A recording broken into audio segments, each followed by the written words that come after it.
පින්වත්නි අද බණ මාතෘකාවට ගත්තේ දීඝනිකායේ අග්ගඤ්ඤ සූත්‍රය ඇසුරින්. දීඝනිකායේ සූත්‍ර දේශනා පින්වත්නි තරමක් දිගයි. දිගු දේශනා සියල්ලම දීඝනිකායට ඇතුළත් කරලා තියෙනවා. මේ අග්ගඤ්ඤ සූත්‍රයෙන් ලෝකයේ සම්භවය පිළිබඳව මනුෂ්‍යයා පහළ වුණේ කොහොමද කියලා බුදුරජාණන් වහන්සේ අපූර්ව විග්‍රහයක යෙදෙනවා.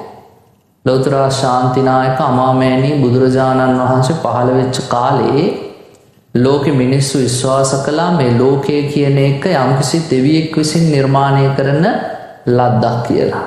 අදටත් එහෙම ආගම් ලෝකෙ තියෙනවානේ. දෙවියන් වහන්සේ විසින් නිර්මාණය කරන ලද ලෝකයක මිනිසා සත්වයා සබාදහම සියල්ලම අන්තර්ගතයි කියලා. මෙන්න මේ නිර්මාණවාදී අදහසට විරුද්ධ අදහසක් ලෞතුරා බුදුරජාණන් වහන්සේ ඉදිරිපත් කළා. ඒ සමගම මහ විශාල පරිවර්තනයක් මානව සමාජය තුළ සිද්ධ වුණා. අග්ගඤ්ඤ සූත්‍රයේදී පෙන්වලා දුන්නේ අන්න ඒ කාරණේ. පින්වත්නි ලෞතුරා බුදුරජාණන් වහන්සේ සවැත් නුවර මිගාර මාතු ප්‍රාසාදයේ ඒ කියන්නේ විසාකාව හදලා දීපු පූර්වාරාමයේ වැඩ ඉන්න කාලේ මේ පූර්වාරාමයේ හිටියා සාමණේර හාමුදුරුවෝ දෙනමක්. වාසෙට්ට යන නමින් එක් ස්වාමීන් වහන්සේ නමකුත් භාරද්වාජ නමින් තවත් ස්වාමීන් වහන්සේ නමකුත්. උන්වහන්සේලා දෙනම මේ පූර්වාරාමයේ වැඩ සිටියේ බුදුරජාණන් වහන්සේගෙන් උපසම්පදාව ලබා ගැනීමේ අපේක්ෂාවෙන්.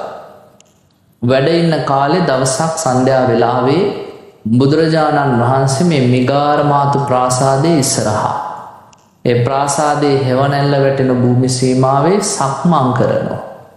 සැදෑ කාලේ හිට මෙහෙට සක්මන් කරන බුදුරජාණන් වහන්සේ දැක්කහම වාසෙට්ට සාමණේරයන් වහන්සේ භාරද්වාජ හිමියන්ට කියනවා භාරද්වාජ අපි ඉක්මනට යමු. භාග්‍යවතුන් වහන්සේ සැදෑවේ සක්මන් කරන වෙලාව විවේකීවයි ඉන්නේ.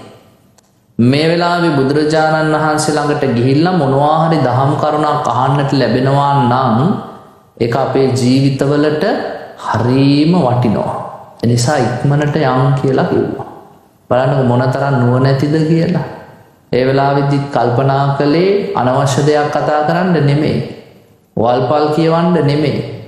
මොනවා හරි දහම් කරුණක් බුදුරජාණන් වහන්සේගෙන් අපිට ලැබෙනවා නම් ඒක මොනතරම් වටිනවද කියලා හිතලා බුදුරජාණන් වහන්සේ වැඩ ඉන්න තැනට ඇවිල්ලා උන්වහන්සේත් සමග එකට සක්මන් කරනවා.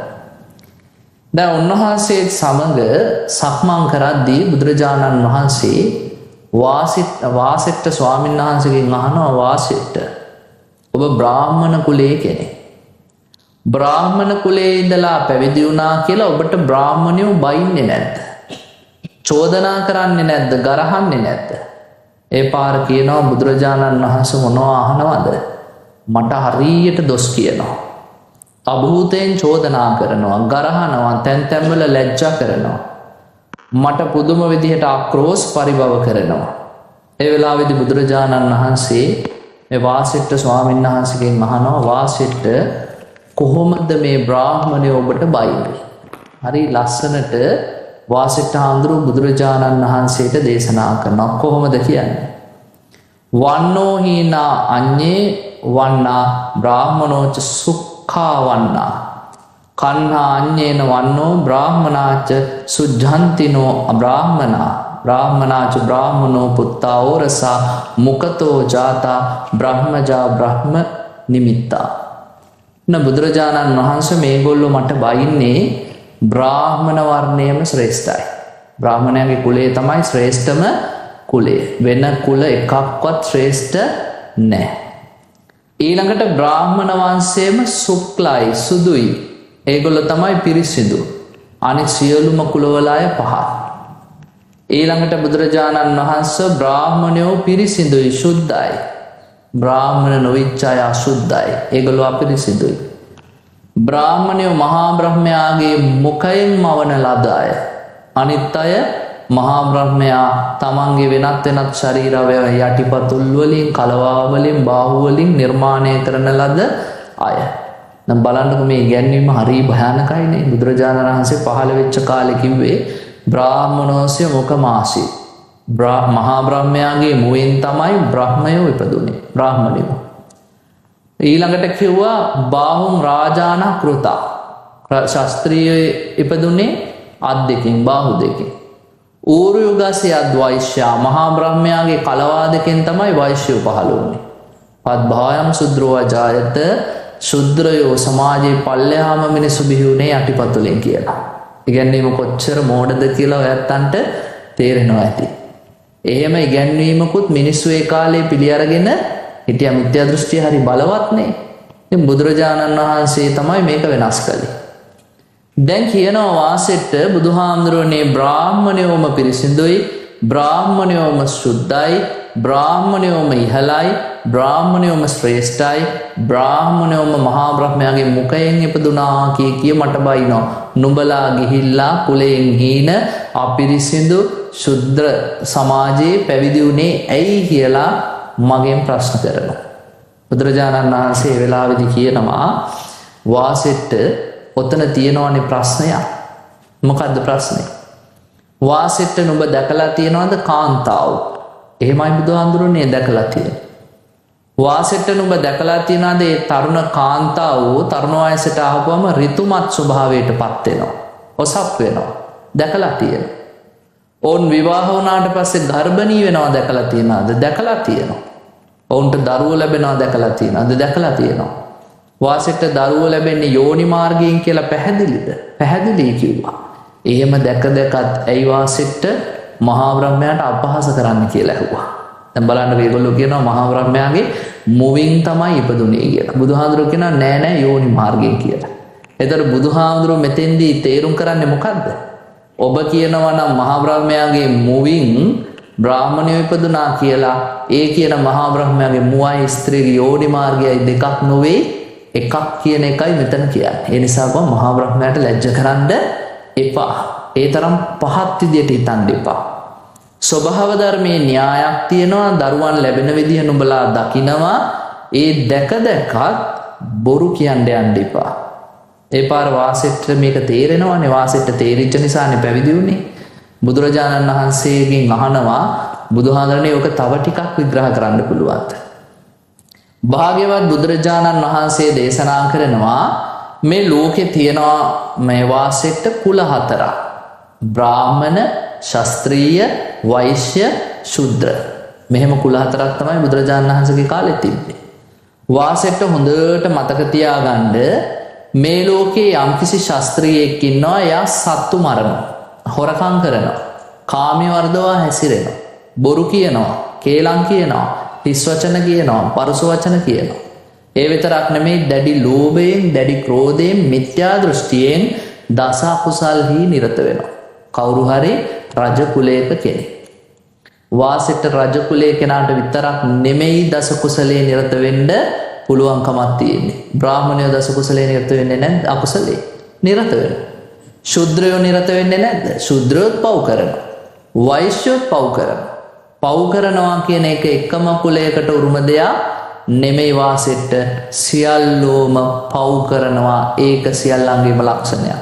පෘථග්ජන ස්වභාවයෙන් ඉපදිච්ච තාක්කල් ඔබ අපි සියලු දෙනාම සංසාරයේ දුකටපත් වෙන දේවල් කරනවා. කළු විපාක ලැබෙන කළු කර්ම කරනවා.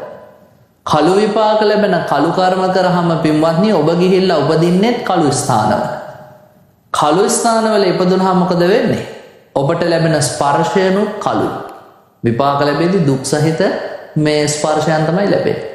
දුක් සහිත ස්පර්ශ ලැබෙද්දී වේදනාවත් මොකද වෙන්නේ? දුක් සහිතයි. එතකොට ඉතින් දුකම තමයි.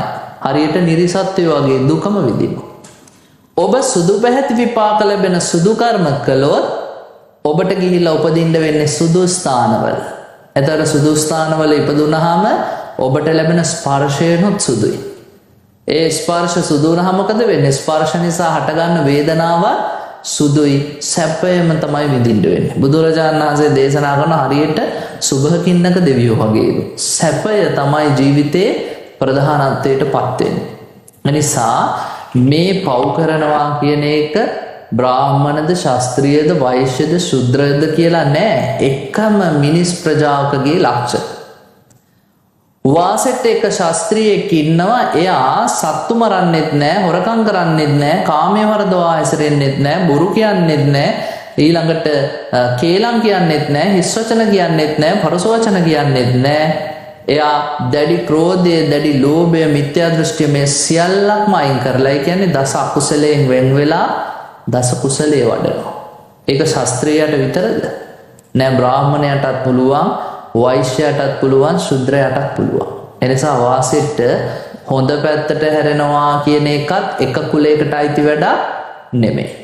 අන්න පේනවනේ වාසෙට කිව්වනේ බ්‍රාහ්මණයෝ කියනවා ඒගොල්ලෝ තමයි පිරිසිදු, අනිත් අය අපිරිසිදුයි. බුදුහාමුදුරුවෝ කියනවා නෑ, උසස් කුලයේ අය විතරක් නෙමෙයි පිරිසිදු, පහත් කුලයේ අයටත් පිරිසිදු වෙන්න පුළුවන්.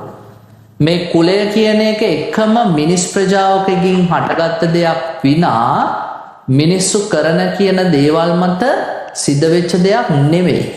මිනිස්සු තමන්ගේ ජීවත් වීමේදී ඇතිවෙච්ච විවිධ වෙනස්කම්, අඩලුහුඩුකම් නිසා එක එක තැන්වලදී දාගත්ත නම් නිසා එහෙම ලෝකයේ ආරම්භයේදී මිනිස් ප්‍රජාවන් වෙන් කරලා බිහි වෙලා නැහැ කියලා බුදුරජාණන් වහන්සේ පෙන්නලා දෙනවා.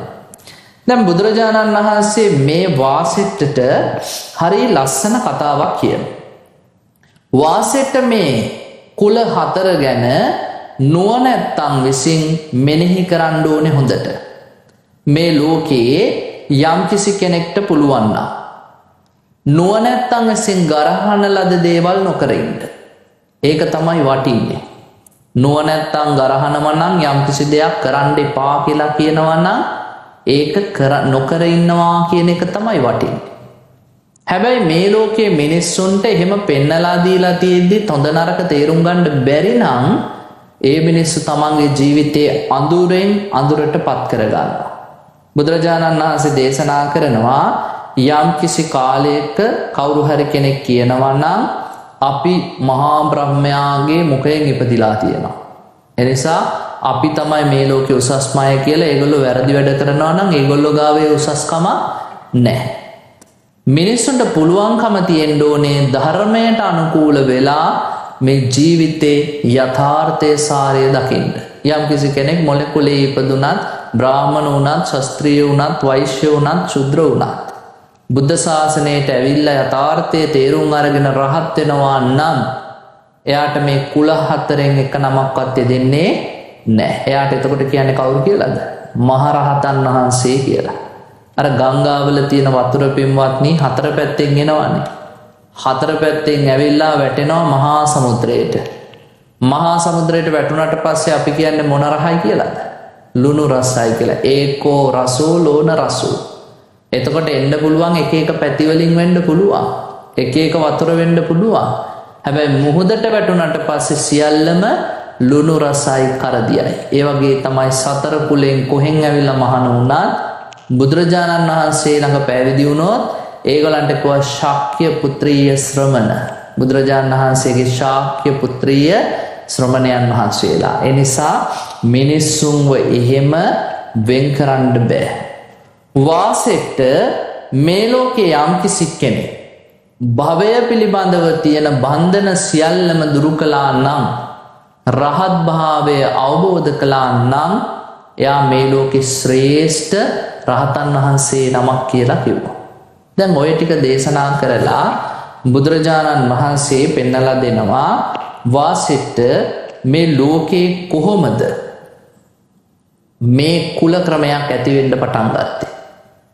ආරම්භයේදී වාසෙට මේ ලෝකේ කවදාවත් බෙදීමක් තිබ්බේ නැහැ. මේ ලෝකේ තියෙනවා එක්තරා කාලයක් ලෝක විනාශයේදී සියලුම සත්වයෝ මේ ලෝකයෙන් චුත වෙවි යනවා, විනාශ වෙවි යනවා. එහෙම යද්දී පින් තියන අය ගිහිල්ලා උපදිනවලු ආබස්සර බ්‍රහ්ම ලෝකේ. ලෝකේ සම්පූර්ණයෙන්ම විනාශ වෙලා යනවා. විනාශ වෙලා ගියාට පස්සේ මොකද වෙන්නේ පින්වත්නි? ආයි ලෝකේ සැකසෙන කාලෙදී අර ආබස්සර බ්‍රහ්ම ලෝකේ පහළ වෙච්ච සත්තුන්ගෙන් ටික දෙනෙක් මේ ලෝකේ නැවත පහළ වෙන්න පටන් ගන්නවා. එතකොට එහෙම පහළ වුණාට පස්සේ තමයි ජීවයේ ආරම්භය ඇති වෙන්නේ. බුදුරජාණන් වහන්සේ කියන්නේ කවුරුත් දෙවි කෙනෙක් විසින් ඇති කරපු දෙයක් නෙමෙයි මේ ජීවය කියන එක.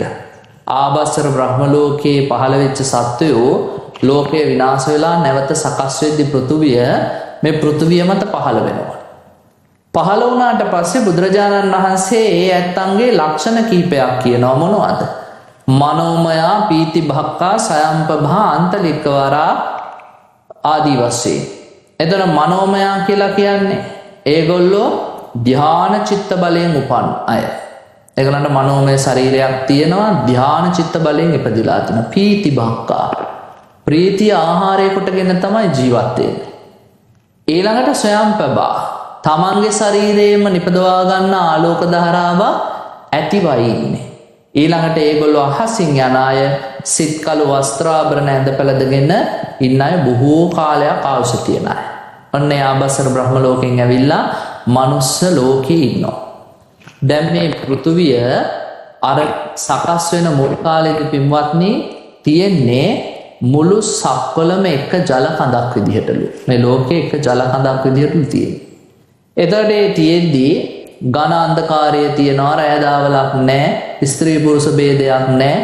ওই විදිහට මේ ලෝකයේ තියෙද්දී අර ප්‍රීති ආහාර කොටගෙන ආභස්සර බ්‍රහ්ම ලෝකයෙන් පැමිණි මූලික ජීවීන් ටික මොකද කරන්නේ? පෘථුවියේ සැරිසරනවා එහෙට මෙහෙට. සැරිසරන ගමනේදී මේගොල්ලොන්ට මේ පොළව දකින්න ලැබෙනවා. එතකොට මේ පොළව තියෙන්නේ මිදුණු කිරිහට්ටියක යොදේ වගේ. එතකොට රස පොළව කියලා එකට නමක් යොදලා. මිදුණු කිරිහට්ටියක යොදේ වගේ මේ මහ පොළව තියෙද්දී ආභස්සර බ්‍රහ්ම ලෝකයෙන් පැමිණි අර සත්‍යයන් අතරින් එක් අයෙක් මොකද කරන්නේ? ඒ මිදුණු රස පොළවට ඇඟිල්ල මේ ස්පර්ශ කරලා ඒ ඇඟිල්ල තමන්ගේ කටේ ගාලා බලනවා දිවේ.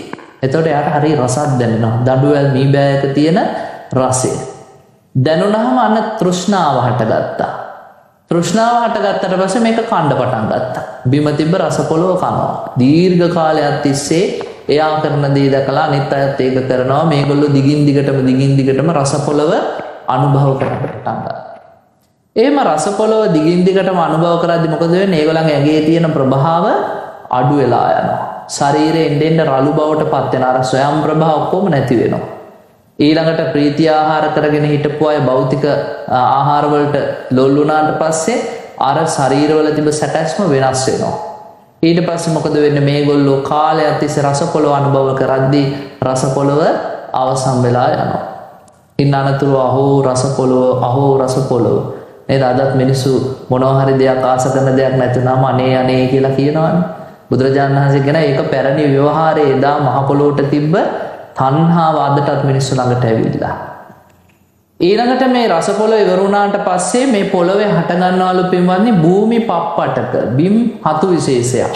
බිම් පපඩම් කියලා තමයි අග්ගඤ්ඤ සූත්‍රයේ සඳහන් වෙන්නේ. ඒ බිම් හතු විශේෂය ආහාරයට ගන්නවා. ඒකත් අර වගේම රසයි. මී පැණි වගේ. ඒකත් ආහාරයට ගන්න.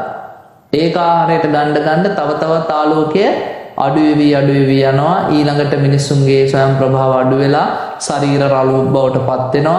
ඔන්න දැන් රැය දහවල පැනෙන්න පටන් ගන්නවා. ලෝකයේ ඍතු රටා ඇති වෙන්න පටන් ගන්නවා. එතකොට ටිකෙන් ටික ස්වභාව ධර්මයක් වෙනස් වෙනවා. මේ ජීවීනෝ ටිකෙන් ටික ස්වභාව ධර්මයට අනුකූලව පරිණාමයට පත් වෙනවා.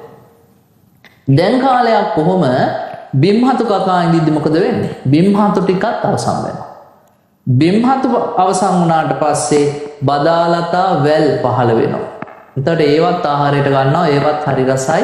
තව ප්‍රභාසර ගතිය අඩු වෙලා යනවා. පැහැපත් ගතිය අඩු වෙනවා. රළු ශරීර ඇති වෙනවා. බදාලතා වැල් අවසන් වෙගෙන යද්දී පහළ වෙනවා ස්වයංජාත ඇල්වි. බේ හටගත්ත ඇල්වි. ඒවයි පින්වත්නි මේ පිට පොත්ත නැහැ. නේද? හාල් විතරයි තියෙන්නේ. ගස්වල හැදෙනවා. කොච්චර කපා ගත්තත් නැවත වැවෙනවා. මිනිස්සු මොකද කරන්නේ? ඉතින් ආහාර වේලට හරියන ප්‍රමාණයෙන් අරගෙන බොහොම සතුටින් ජීවත් වෙනවා. ඔහොම යද්දී මේගොල්ලෝ අර හාල් ආහාරයට ගද්දී ඒගොල්ලන්ගේ ශරීර රළු බවට පත් වෙනවා. උපරිම රළු බවට පත් වුණාට පස්සේ ස්ත්‍රී පුරුෂ වශයෙන් ભેදයක් ඇති වෙනවා. ස්ත්‍රී නිමිත්ත සහ පුරුෂ නිමිත්ත පහළ වෙනවා. දැන් ආභස්සර බ්‍රහ්ම ලෝකෙන් ආපු අයට ස්ත්‍රී පුරුෂ කියලා ભેදයක් තිබ්බේ නැහැ. මේ ස්වංජාත ඇල්වි ආහාරයට ගත්තට පස්සේ තමයි ස්ත්‍රී පුරුෂ ભેදය පැන නගින්නේ. දැන් කොටසක් ස්ත්‍රීන් කොටසක් පිරිමි. එකිනෙකා දෙස බලාගෙන ඉන්නවා බොහෝ වෙලාවක්. එකිනෙකා දෙස බොහෝ වේලාවක් බලා හිටියාම පින්වත්නි ඒගොල්ලන්ට පහළ වෙනවා සරාගය. රාග පරිදාහය ඇති වුණාට පස්සේ මේ ස්ත්‍රී පුරුෂය සංවාසය දෙන්න පටන් ගන්නවා. දැන් මේක කලින් තිබ්බ දෙයක් නෙමෙයිනේ. ආවසර බ්‍රහ්ම ලෝකෙන් ආවට පස්සේ කාලයකට පස්සේ පෘථිවිය මත දැන් සිද්ධ වෙච්ච දෙයක්. පිරිමි සහ ගැහැණෝ තහනම් ගහේ ගෙඩි කන්න පටන් ගන්නවා. පටන් ගත්තට පස්සේ මොකද වෙන්නේ? ඒක පුරුදු නැහැනේ අනිත් අයට. අනිත් අය කල්පනා කරනවා වසලියතෝ නැසෙව විනාශ වෙන්න ඕනේ. උඹලා මොනවද මේ කරන්නේ? මිනිස්සෙට තව මිනිස්සෙට මේ වගේ දෙයක් කරන්න පුළුවන්ද? ඔන්න පස් වලින් ගහනවා, ගොම වලින් ගහනවා, කොළරොඩු වලින් ගහනවා. ඒවෙන් බේරෙන්න තමයි ගෙවල් හදාගත්තේ කියනවා. බලන්නකො බුදුරජාණන් වහන්සේ මොනතරම් ලස්සනට මේ පරිණාමය ඉදිරිපත් කරනවද කියලා. මිනිස්සු තමන්ගේ රාග පරිදාහ කාමයේ නිවා ගන්න එකිනෙකත් එක්ක හැසිරෙද්දී මොමේවට කැමති උනේ නැහැ මුල් කාලේ. කෙනෙක් තව කෙනෙක්ට කොහොමද මේවා කරන්නේ කියලා ගැහුවලු එක ඒවයි. ඒ පාර ගෙවල් හදාගෙන ඇතුළට. ගෙවල් හදාගෙන ඉදිද්දි පින්වත්නි අර සොයන්ජාත ඇල්වි ගේන මිනිස්සේ කල්පනා කරාලු අනේ ඉතින් උදේට ගිහිල්ලා ආයි හවසටත් ගේන්න ඕනේ. උදේට කපන් ආවම හරිනේ හවසටත් එක්ක කියලා. එයා ඔන්න කපාගෙන ඇවිල්ලා ගෙදර තියාගත්තා. අල්ලපු ගෙදර මිනිස්සු ඇවිල්ලා ඇහුවා යන්නේ නැද්ද හවස කෑමයිම හොයන් එන්න කියලා. නෑ නෑ මං දවසටම ඇති වෙන්න ගෙනාවා කිව්වලු. එයා ගිහිල්ලා කල්පනා කළා ඉතින් එයාට ගේන්න ඕන නම් මමත් ගේනන්නේ මං දවස් දෙකකට ගේනවා කියලා දෙකකට ගෙනාවා. එයා දෙකකට ගෙනාවා කියලා දැනගත්තාම තව මිනිස්සෙ දවස් 4කට ගෙනාවලු. ඊළඟට ඒගොල්ලෝ දවස් 4කට ගෙනාම ඊළඟ මිනිස්සයා දවස් 8කට ගෙනාවලු. පේනවද හොරකම කියන එක යන්නේ නැටි. අපේ මිනිස්සු ඉස්සර ඉඳන්ම පෘථිවිය ආරම්භයේ ඉඳන්ම තව කෙනෙක්ට රිද්දන්න වැඩ කරපු අය. තව කෙනෙක්ට හරියට රිද්දන්න බලාගෙන වැඩ කරපු අය. දැන් එක පවුලේ ජීවත් වුණත් සමහර වෙලාවට අපි රිද්දනවා නේද? සහෝදරයෝ තව සහෝදරයන්ට රිද්දනවා. එයාට වැඩිය හොඳට ඉන්න ඕන. එයා වාහනයක් ගත්තොත් මේ අනිත් සහෝදරයාගේ නෝනා කියන අපි ඊට වැඩි එකක් ගන්නවා. ඔන්න රිද්දන්නම යන්නේ. නැන්දම්මලට ලේලිලා කොච්චර රිද්දනවද? ලේලිලාට නැන්දම්මලා කොච්චර රිද්දනවද? සමහර වෙලාවට බනට ආරාධනා කරලා අපිට කියනවා නැන්දම්මලා ලේලිට ටිකක් රිද්දෙන්න කියන්න කියලා. බනවලිනුත් රිද්දන්න යන්නේ. එනිසා මේ රිද්දීම කියන එක එකිනෙකා පරයා වැඩ කිරීම කියන එක ඊර්ෂ්‍යාව කියන එක ඔන්න හට ගන්නවා මිනිස්සුගේ සිත්වල. හටගත්තට පස්සේ මොකද කරන්නේ? දැන් මහා විශාල ධාන්‍ය ප්‍රමාණයක් ගෙනල්ලා ගොඩ ගහ ගන්න. ඔහොම ගොඩ ගහගත්තට පස්සේ කල්පනා කළා මේක හරියන්නේ නැහැ. බලවන්ත මිනිහා ගිහිල්ලා පුළුවන් තරම් ගේනවා. හීන මිනිස්සයාට මොනවත් ඉතුරු වෙන්නේ නැහැ. නිසා අපි අපේ කොටස් බෙදාගමු. ඔන්න බලන්නකො පෘථිවියේ මිනිස්සුන්ට කෙලෙස් වර්ධනය වෙච්ච හැටි. දැන් බෙදාගමු කියලා එකිනෙකාට බෙදුවා. ඔයාට මේ කොටස, ඔයාට මේ කොටස, ඔයාට මේ කොටස. ඔතන හිටපු සමහර මිනිස්සු මොකද කරේ? තමන්ගේ කොටස ආරක්ෂා කරගනිමින් අනුන්ගේ වතු වලිනුත් එකතු කරා. එහෙම හොරකම කියන එක ආරම්භ වුණේ එහෙමයි කියනවා. තමන්ගේ ටික අස්වැන්න ආරක්ෂා කර කර අනුන්ගේව හොරකම් කරා. පළවෙනි පාර ගිහිල්ලා කිව්වා මේ වැඩේ කරන්න එපා. අනුන්ගේව ගන්න එපා. ඔයාලට දීලානේ තියෙන්නේ. හා හොඳයි කිව්වා. දෙවනි පාරත් ඒකම කළා. දෙවනි පාරත් කරාම අවවාද දුන්නා හොරකම් නම් කරන්න එපා, අනුන්ගේ දේ ගන්න එපා. දෙවනි පාරත් ඒ මනුස්සයා හොඳයි කිව්වා. තුන්වෙනි පාර කරාට පස්සේ මිනිස්සු කතා වුණා මේ වැඩේ හරියන්නේ නැහැ. අපි හරියට අස්වැන්න බෙදලා දෙන්න පුළුවන් කෙනෙක් පත් කරගමු. මේ ලෝකයේ තුල අපේ පරිපාලන කටයුතු කරගන්න අපි නායකයෙක් පහල කරගමු. ඔන්න දැන් හැමෝම කතා වෙලා ඒ පිරිස අතර හිටපු ප්‍රධානියෙක්. ඒ කියන්නේ රූපයෙන් ලස්සන, ශරීර ශක්තියෙන් පොහොසත්, ඇඟපතේ හයිය තියෙන, හැමෝම අතර කැපිලා පේන කෙනෙක් පත් කරගත්තා තමන්ගේ පරිපාලන කටයුතු සඳහා. යාට කිව්වා ඔයා හරියට අපේ මේ අස්වැන්න බෙදලා දෙන්න. ඔයා අපේ අස්වැන්න බෙදලා දීලා අපි අතර රණ්ඩු සරුවල් වීම එක වළක්වන්න අපි අපේ අස්වැන්නෙන් කොටසක් ඔබට දෙන්න. එනිසා ඔබ මෙතන ඉඳන් අපේ කෙත්වතු ආරක්ෂා කරන කෙනා. එතකොට එයාට නමක් දුන්නා කෙත්තානං අධිපතීති කත්තියෝ. ශාස්ත්‍රීයයා කියලා කොටසක් බිහි වුණේ එහෙමයි කියනවා. එහෙනම් මේ අමුතු කුලයක් නෙමෙයි, බ්‍රාහ්මණයෝ මවපු එක නෙමෙයි. මිනිස්සුම තමන්ගේ ප්‍රශ්න ඇති වෙන්න ඒ ප්‍රශ්න විසඳගන්න පිරිසක් පත් කරගත්තා. ඒගොල්ලන්ට කො ශාස්ත්‍රීය රජවරු කියලා. ඊළඟට මෙන්න මේ රජවරු මහා සම්මත කියලා නමකින් හැඳින්වුවා. ඇයි මහජනයාගේ සම්මතෙන් එයාට මහා සම්මත කියලා කිව්වා. කාලයක් යද්දී ආ බොහොම ලස්සනට මිනිසුන්ගේ ප්‍රශ්න විසඳ ගැරහිය යුත්තට ගරහා නිරපිය යුත්තාව නිරප දඬුවම් දීදී මිනිසු පාලනය කරද්දී හැමෝම සතුටු වුණා. ඔන්න එතකොට මිනිස්සු යාට නමක් දුන්න රාජා කියලා. ධම්මේන පරිරංජතිති රාජා. මිනිස්සුගේ හදවත් දිනාගත්ත නිසා ධර්මානුකූලව පාලනය කරපු නිසා රජ කියලා නමක් දුන්නා. එතකොට පේනවාද ඒකත් අමුතුවේ මහා බ්‍රහ්මයාම වපු එක නෙමෙයි මිනිස්සුන්ගේම හදවත් වලින් පැන නැගිච්ච තැන. ඊළඟට පින්වත්නි මොකද වුනේ? මිනිස්සු මේ විදිහේ දේවල් කර ඉදිද්දී කාමයේ හැසිරෙද්දී කාම ක්‍රියාවලිය දෙද්දී වර්ගයා බෝ කරද්දී ඊළඟට මේ අස්වනු වලට හොරකම් කටයුතු කරද්දී හොරකම නිසා බොරු කියද්දී අවිවාහ දත දරද්දී මේවට විරුද්ධ වෙච්ච පිරිසකුත් හිටියා. හැම සමාජයකම ඉන්නවනේ වැරදි උහුලගෙන ඉන්න අය සහ වැරදි උහුලන්න බැරි අය. මේ සමාජෙත් හිටියා. එතකොට ඒගොල්ලෝ කිව්වා අපි නම් උඹලා කරන ඔය එක ක්‍රියාවකටවත් එකතු වෙන්නේ නැහැ. නුඹලා එකිනෙකා සමග කාය සංවාසය හැසිරෙනවා. අපි ඒකට කැමති නැහැ. අපි අයින් වෙනවා. අපි කැලෑවට ගිහිල්ලා අපි වෙනම ජීවත් වෙනවා. එතකොට මේ විදිහේ පව් බැහැර කළාය. බාහිත පාප ධම්මා බ්‍රාහ්මනා කියලා වෙනම කොටසක් බ්‍රාහ්මණයෝ කියලා වෙන් වුණා. ඒකත් මහා බ්‍රහ්මයා මවපු එක නෙමෙයි. සමාජයේ ඇතිවෙච්ච ගැටලු නිසා පරිණාමය වෙච්ච තවත් කොටසක්. ඒගොල්ලෝ බ්‍රාහ්මණයෝ කියලා වෙන් වුණා. තවත් පිරිසක් ඒ දවස්වලට අදාළ කටයුතු කරගෙන ගව පාලනයේ සත්ත්ව පාලනයේ දීගෙන කුඹුරු වගා කරගෙන අර කුඹුරු ටික ආරක්ෂා කරගෙන දරු පවුල් නඩත්තු කරගෙන ජීවත් වුණා. ඒගොල්ලන්ට විසුම් කම්මම් පයෝජන්ති වෙස්සා කියලා වෛශ්‍යා කියලා නමක් වැටුණා. නොයෙක් ගෘහ කර්මාන්ත කරමින් තමන්ගේ අමුදරුවන් පෝෂණය කරන අය වෛශ්‍යෝ, ගොවි මහත්තුරු, සත්ත්ව පාලනය කරන අය, වගා කරන අය, මේ සියලුම අය. ඊළඟට සමාජයේ හිටියා තරම නාහෙට නාහන පුද්ගලයෝ කියන දේ අහන්නේ නැහැ. අවියාව දත දරනවා, හොරකම් කරනවා, මරකම් කරනවා, වංචා කරනවා. මේගොල්ලන්ට නමක් දුන්නා කුද්ධලුද්ද සමාචාරා සුද්ධා. ශුද්‍රයෝ කියලා. ඇයි?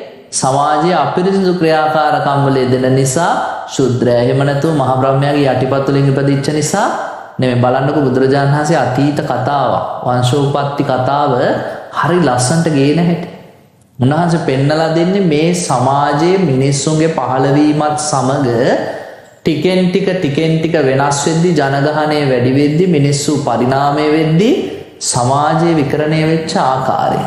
එතකොට කොච්චර මේ බුදුරජාණන් වහන්සේගේ දේශනා ආශ්චර්යමත්ද? ඔබ ඔළුවට ගන්න. එහෙම නැතුව බුදුරජාණන් වහන්සේ කිව්වේ නෑ කොහෙවත් ඉන්න කෙනෙක් ගෙනල්ලා මෙතන පහල කෙරෙව්වා කියලා. උන්වහන්සේ කිව්වේ මේක ස්වභාව ධර්මයේම ක්‍රියාවලියක්.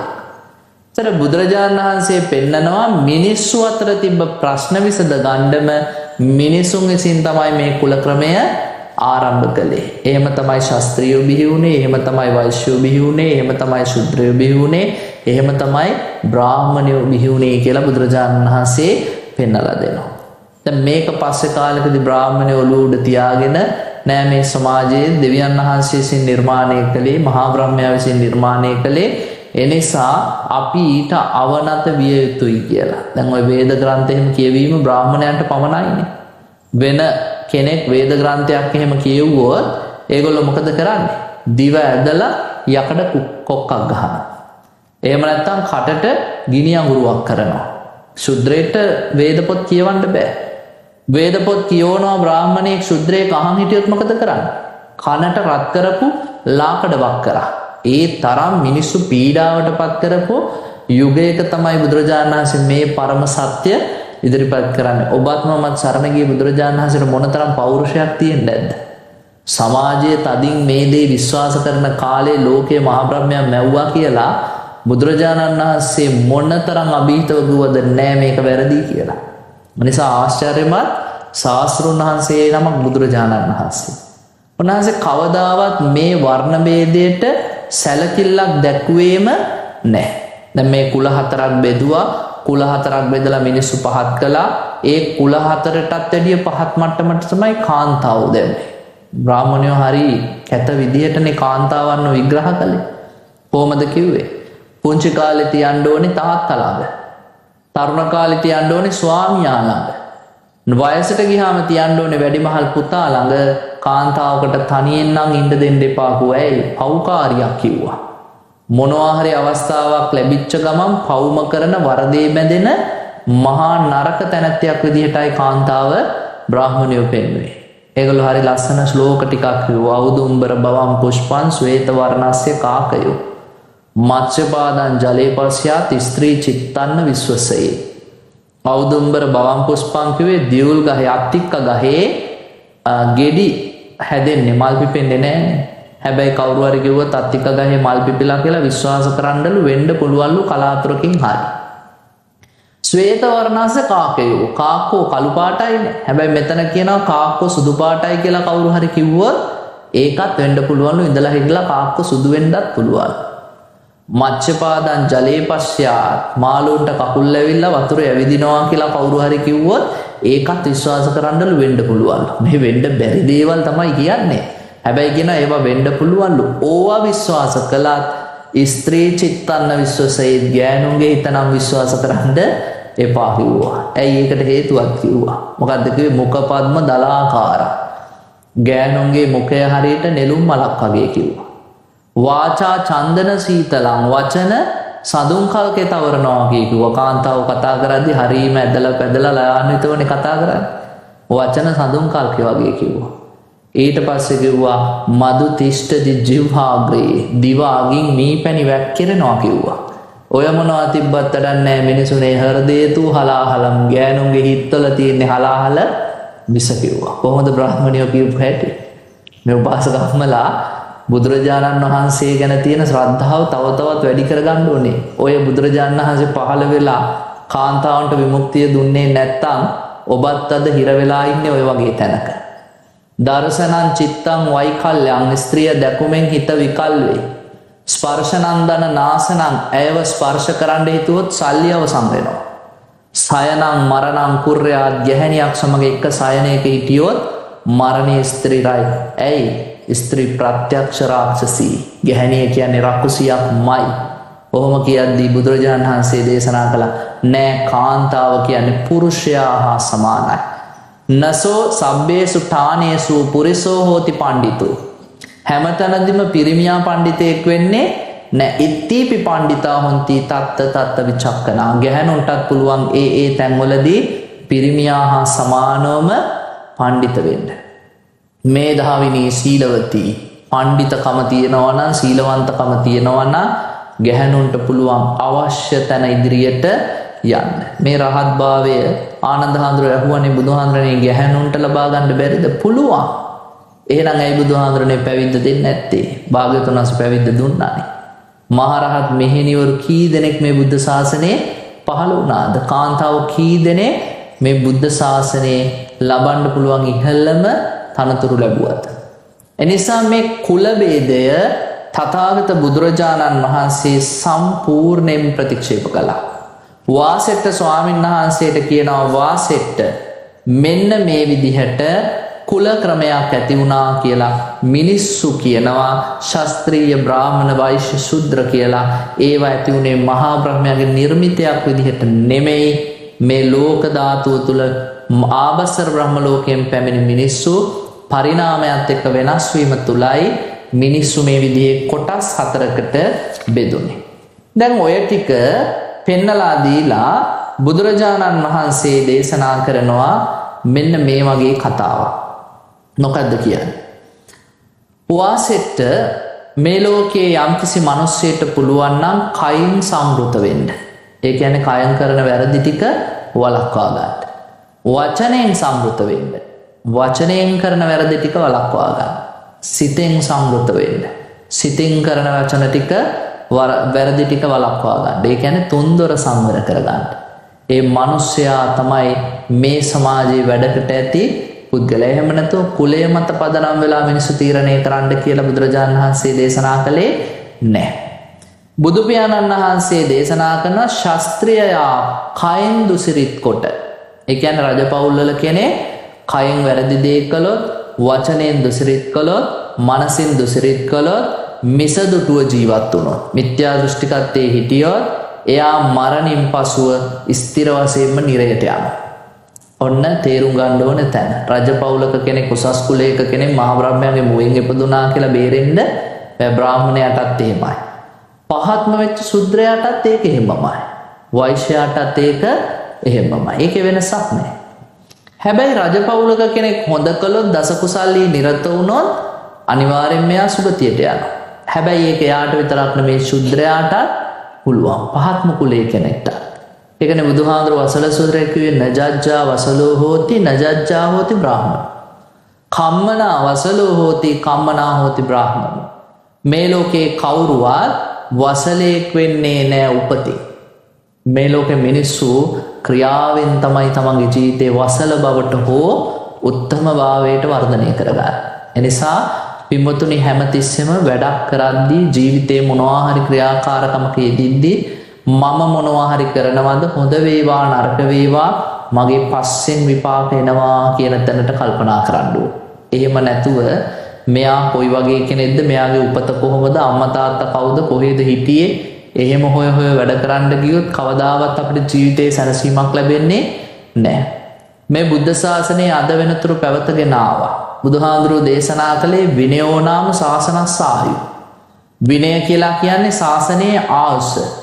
විනයේ තිතේ ශාසනං තිතං. විනය තිබ්බොත් ශාසනය තියෙයි. එහෙම කියපු බුදුරජාණන් වහන්සේ විනය බාර දුන්නේ කාටද? උපාලි මහරහතන් වහන්සේට. උපාලි හාමුදුරුවෝ කියන්නේ අඩු කුලයක කෙනෙක්. මිනිසුන්ගේ කොණ්ඩේ කපපු කර්ණවයමී කුලයක පුද්ගලෙක්. එතකොට බුදුහාමුදුරුවෝ කුලේ බැලුවද? කුලේ බැලුවේ නැහැ.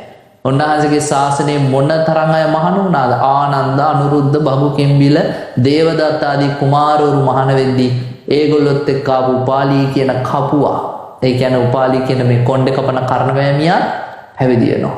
බුදුහාමුදුරුවෝ කියනද නෑ ඔයාව මම වෙනම පැවිදි කරන්නේ, ඔයා ශුද්‍රේ, මේගොල්ලෝ උසස් කුලේ ශාස්ත්‍රී, ඒ කතා මොකවත් නෑ. ඒකෝ රසෝ ලෝණ රසෝ එකම රසයි, ලුණු රසයි පැවිදි කර. ඒ උපාලි හාමුදුරුවෝ නෙමෙයිද විනය මෙච්චර කාලයක් ගෙනා? උන්වහන්සේගෙන් නේද මේ ශාසනික පරම්පරාව මෙච්චර දුරක් ආවේ? උපාලි හාමුදුරුවන්ගේ ගෝලයා සෝනව හාමුදුරුවෝ, සිග්ගව හාමුදුරුවෝ, දාසක හාමුදුරුවෝ, මොග්ගලී පුත්තතිස්ස මහරහතන් වහන්සේ, මිහිඳු මහරහතන් වහන්සේ, ලංකාවට ඇවිල්ලා අරිට්ඨ මහරහතන් වහන්සේ, බලන්නකො තුන්නිකායම පැවිදිලා ඉන්න මහා සංඝයා පැවතගෙන ඉන්නේ උපාලි මහරහතන් වහන්සේ නිසා. කුලේ හෙව්වනම් උපාලි මහරහතන් වහන්සේ කෙනෙක් බිහි වෙයිද? බිහි වෙන්නේ නැහැ. එනිසා මේ අග්ගඤ්ඤ සූත්‍රයේ පෙන්නනවා කරන දේ මත පරලෝක තීරණය වෙනවා. කරන දේ මත සුගතිය තීරණය වෙනවා. ඒ නිසා මේ කයෙන් සිතින් වචනයෙන් සංවෘත වීම මත ඔබට පුළුවන් ඔබේ ජීවිතයේ ඊටමත් ඉහළ තැනකට යන්න. බුදුරජාණන් වහන්සේ පෙන්නනවා වාසෙට රහත් භාවයට පත් වුණාට පස්සේ සියලු කෙලෙසුන් දුරු කිරීමේ පෙරවිසූ කඳ පිළිවෙල දක්නා නුවණ, පුබ්බේ නිවාසානුස්මෘතිය, ඊළඟට සත්‍යයේ උපත විපත, චුතූපපාත ඥානය, සියලු ආශ්‍රවයන් ප්‍රහාණය කිරීමෙන් ලබන ආසවක්ඛ්‍ය ඥානය ලබාගෙන යම්කිසි කෙනෙක් රහත් මාර්ගයට පිළිපන්නේ නම් එයාගේ කුලයෙන් කාටවත් වඩා නැහැ. එයා මේ ශාසනය තුල රහතන් වහන්සේ නමක් කියලා බුදුරජාණන් වහන්සේ පෙන්නනවා. එතකොට සතර වර්ණයන්ගෙන් කවර වර්ණයකට අයිති වුණා? එයා රහතන් වහන්සේ නමක් නම් මේ ලෝකයේ තුල උන්වහන්සේ පූජනීයත්වයටපත් වෙනවා. එයා තමයි හැමෝම අතරින් ශ්‍රේෂ්ඨම කෙනා. එයා තමයි හැමෝම අතරින් පිරිසිදු කෙනා. එයා තමයි හැමෝම අතරින් සුදු කෙනා. මේ ලෝකේ පරලොවේ දෙලොවේදීම ශ්‍රේෂ්ඨ වෙන කෙනා. ඒක සනන් කුමාර බ්‍රහ්මයාත් කියලා තියෙනවා කියලා බුදුරජාණන් වහන්සේ දේශනා කරනවා. මොකද්ද සනන් කුමාර බ්‍රහ්මයා කිව්වේ?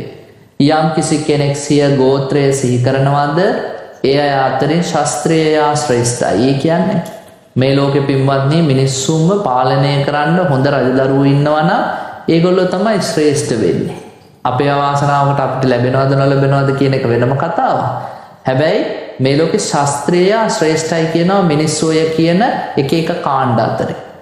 හැබැයි මේ ලෝකයේ දෙව් මිනිසුන් අතරින් යම් කිසිවෙක් ශ්‍රේෂ්ඨ වෙනවා නම් චරණ ධර්ම වලින් පිරිපුන් ඒ ලෞතර බුදුරජාණන් වහන්සේමයි. උන්වහන්සේ දේශනා කරනවා නම් යම් කිසි දෙයක් එදා බුද්ධත්වයට පත් වූ දවසේ ඉඳන් පිරිනිවන තෙක් ඒ සියල්ලම එහෙම්මමයි. වාසති ලපති නිද්දිසති කිව්වද පැනෙව්වද නිර්දේශ කළාද සබ්බන්තං තතේව හෝති නොඅඤ්ඤතා.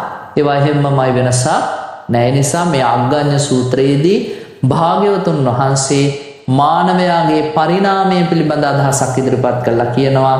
ඒ තත්වලදී මිනිස්සු තමාගේ කටයුතු වල පහසුව පිණිස සහ සමාජයේ ඇති වූ වැරදි වලින් ගැලවෙන්න හදාගත්ත කොටස් කිහිපයක් නිසා මේ කුලය කියලා කියන්නේ උපතින් ලැබෙන සාධකයක් නෙමෙයි කියලා. එනිසා මිනිස් උපතින් තීරණය කරන්නට යන්න එපා.